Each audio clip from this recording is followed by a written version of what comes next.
Bien, merci beaucoup. C'est un honneur pour moi d'être parmi vous. Donc, je suis diabétologue et je suis en charge du service de diabétologie de l'hôpital Lariboisière. Donc, je vais vous donner le point de vue du diabétologue. Je vais vous parler de médicaments. Donc, voici ma diapo de...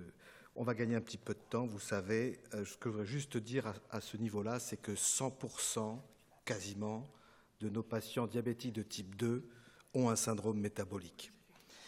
Donc, il faut penser à ça, parce que si vous nous harcelez pour qu'on vous adresse les patients, sachant qu'il ne faut pas regarder les gamma-GT ni la LAT, eh ben, vous allez être très, très occupés. Donc, voilà ce que je vous propose. D'abord, vous rappeler le rôle du foie dans la physiopathologie du diabète de type 2. Je poserai la question, est-ce que finalement la NAFLD, ça participe à la physiopathologie du diabète de type 2 ?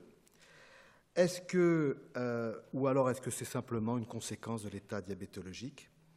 Est-ce que le dépistage de la NAFLD est utile chez nos patients ? Et si oui, chez qui ?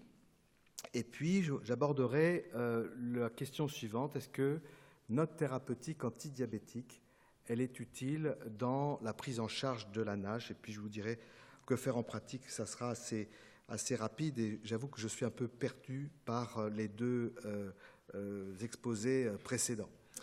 Je vous rappellerai que une des caractéristiques du diabète de type 2, c'est que le foie produit trop de glucose.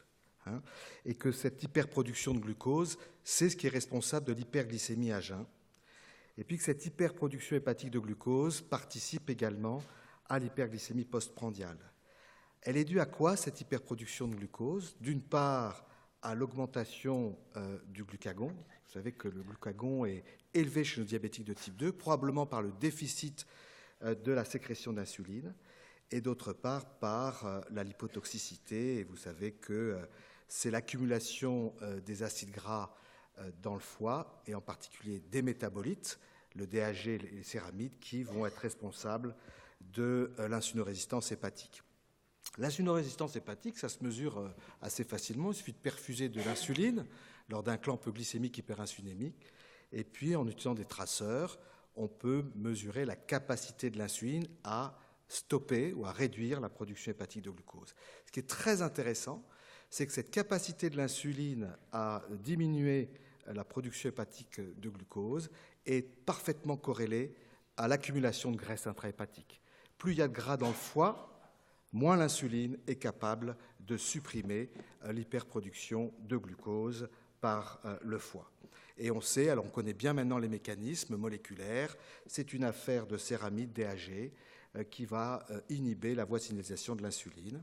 Il y a aussi d'autres phénomènes qui interviennent, le stress oxydant, le stress du réticulum endoplasmique. Alors, ce qu'il faut savoir, c'est qu'en fait, mais ça a déjà été abordé, donc je vais assez vite, grosso modo, quelqu'un qui a une stéatopathie non alcoolique, il est 2 fois plus à risque de développer un diabète de type 2. Ça a été bien démontré, que ce soit des marqueurs, bon, j'ai l'impression qu'il faut qu'on les oublie nous, les gamma-GT, la LAT, ou même sur des critères plus durs d'imagerie ou histologique. Donc, le fait d'avoir une stéatopathie non alcoolique rend les patients à risque de diabète de type 2. Ça, c'est une étude française, je vous la présente parce qu'elle me paraît assez intéressante, c'est l'étude DÉSIR, qui est une étude de population générale, 3000 individus suivis 9 ans. Au bout de ces 9 ans, 200 individus sont devenus diabétiques de type 2.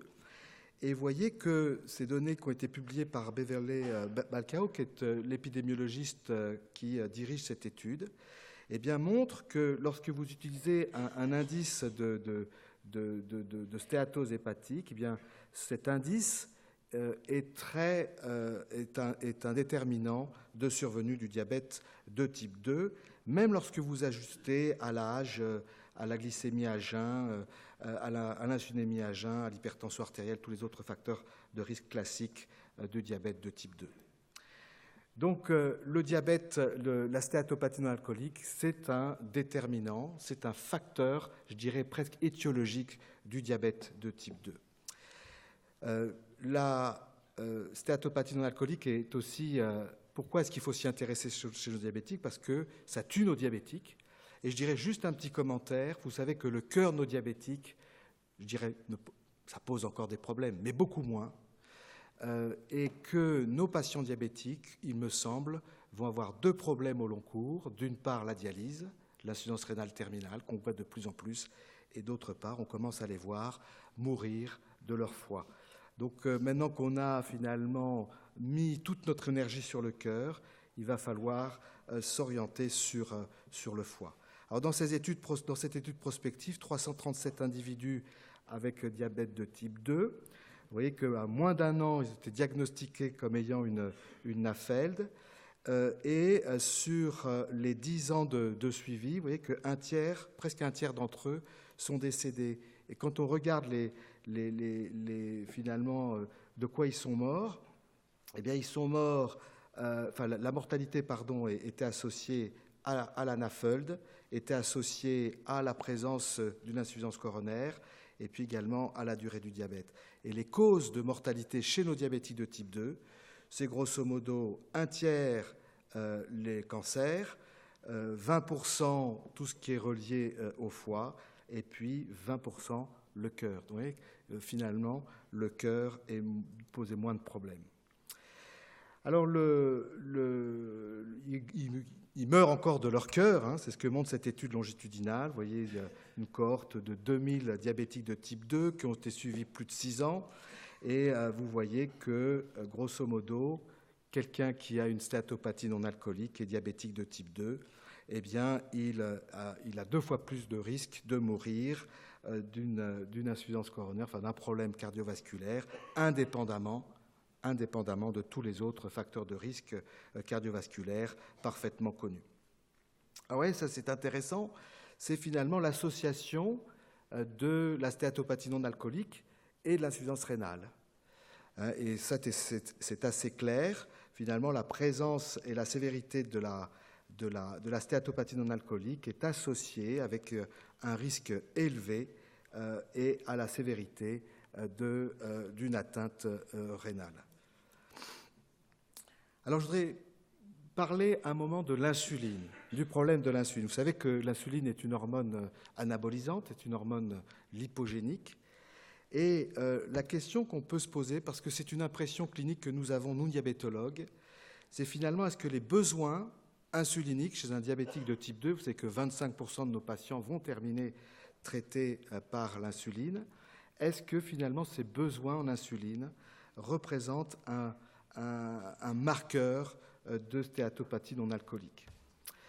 Alors, je vais vous montrer juste quelques exemples. Par exemple, vous savez, dans cette étude, qui est déjà une étude ancienne, mais c'est l'étude qui a finalement mis en avant l'insuline glargine comme basale dans le diabète de type 2, vous voyez que lorsqu'on met un individu à l'insuline et qu'on regarde quels sont, au départ de la mise à l'insuline, quels sont les déterminants des doses d'insuline à 9 mois, eh bien, vous voyez que la LAT est un déterminant assez important.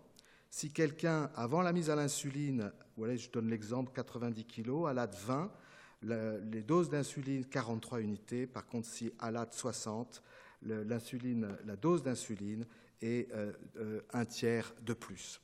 Donc, l'insuline, bon. Alors, il y a d'autres arguments. Hein. Quand on regarde dans cette étude-là, qui est une étude italienne, c'est une étude transversale. Vous voyez que c'est une étude de corrélation toute bête, et on voit que, je crois que c'est, j'ai peur de me perdre là, mais vous voyez que la présence d'une stéatose hépatique à l'échographie est fortement corrélée aux doses quotidiennes nécessaires pour ce patient. Et cette étude-là le montre de manière plus élégante. C'était une étude finlandaise. Ils ont utilisé la RMN spectroscopique pour mesurer de manière précise l'accumulation de graisse intrahépatique.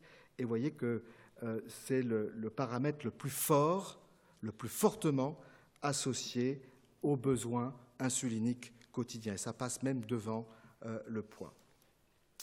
Alors là, je quitte le diabète de type 2 pour vous dire qu'on a pu montrer, mais je dirais que c'est peut-être la seule preuve chez l'homme que l'insuline peut générer une stéatose hépatique.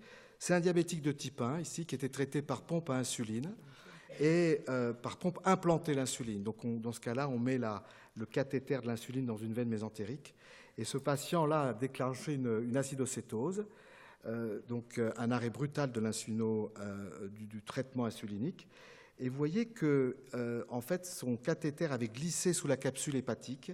Et en regard du cathéter, eh bien, il y a une grande plage de stéatose qui a été confirmée histologiquement.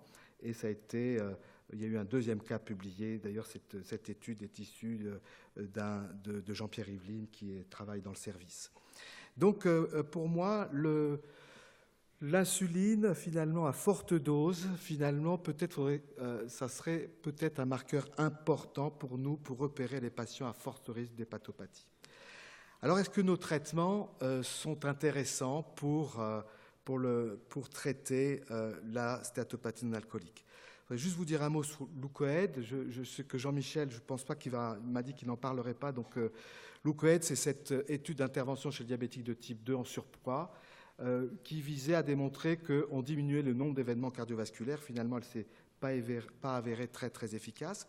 Mais il y a eu un sous-groupe d'individus pour lequel on a mesuré la graisse hépatique avant et un an après. Et vous voyez, l'intervention de Leucoed, c'était une restriction calorique assez modérée, de l'activité physique 3-4 fois par semaine. Et voilà ce que ça a donné. La quantité de graisse intrahépatique était d'autant plus importante, la diminution de la graisse intrahépatique est d'autant plus importante que les patients ont perdu du poids. Donc la perte de poids reste évidemment extrêmement importante. La metformine, on sait que ça ne fait rien, ni sur la stéatopathie, ni sur l'inflammation, ni sur la fibrose. Les glitazones, on peut vite passer aussi parce que malheureusement, on ne les a plus, mais quand on discute avec nos collègues étrangers, finalement, ça reste le médicament de choix à l'étranger pour traiter la stéatopathie non alcoolique. Donc, c'est efficace sur la stéatose hépatique, sur la LAT. C'est probablement efficace sur l'inflammation, mais sûrement pas sur la fibrose. Cette étude, elle est assez intéressante aussi parce que finalement, c'est toujours de l'équipe de Jukki Järvinen en Finlande. Elle s'est intéressée à des individus, vous voyez, qui ont des forts besoins d'insuline, 200 unités par jour, vous voyez que ce n'est pas rien. Rosiglitazone, vous voyez qu'on diminue de 1/3 en haut à gauche la graisse intrahépatique. Et vous voyez que d'ailleurs c'est efficace pour traiter le diabète. Mais ce qui est intéressant dans cette étude, c'est que l'amélioration de la graisse, la diminution de la graisse hépatique était là très bien corrélée avec la capacité de l'insuline, l'amélioration de la sensibilité à l'insuline, évaluée par la capacité de l'insuline à freiner la production hépatique de glucose, et est également corrélée. Cette diminution de la graisse intrahépatique était corrélée à l'amélioration de l'hémoglobine glyquée et était également corrélée à la diminution des doses d'insuline. Donc je dirais que le foie, là, il a un rôle probablement central dans ses besoins d'insuline et sur la sensibilité à l'insuline, je dirais, globale. Alors le traitement incrétine, je suis obligé de vous en dire un petit mot, vous connaissez bien puisque ce sont des hormones intestinales. Vous savez que il y a eu pas mal d'études qui ont étudié des scores biologiques de fibrose avant ou de stéatose avant et après traitement par incrétine. Grosso modo, ça semble amélioré, mais que finalement, il y a très peu de données histologiques. Je vous en montre une, je ne sais pas si vous l'avez vue, qui a été publiée le mois dernier, en février, dans le Lancet.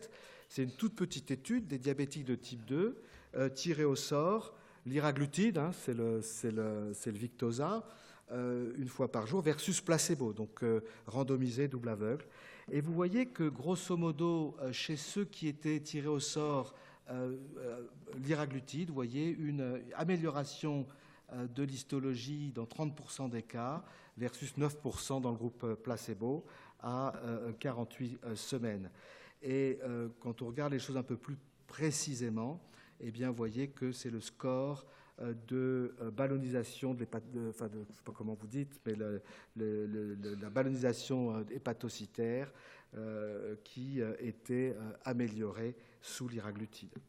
Alors bien sûr, dans ce type d'études, on voit que parallèlement, les patients ils perdent du poids, parallèlement, les patients améliorent de manière importante leur hémoglobine glyquée. Donc il est très difficile de faire la part entre les améliorations finalement métaboliques induites par ce type de traitement et l'effet propre des incrétines sur l'hépatocyte. C'est ce que vous résume ici ce schéma.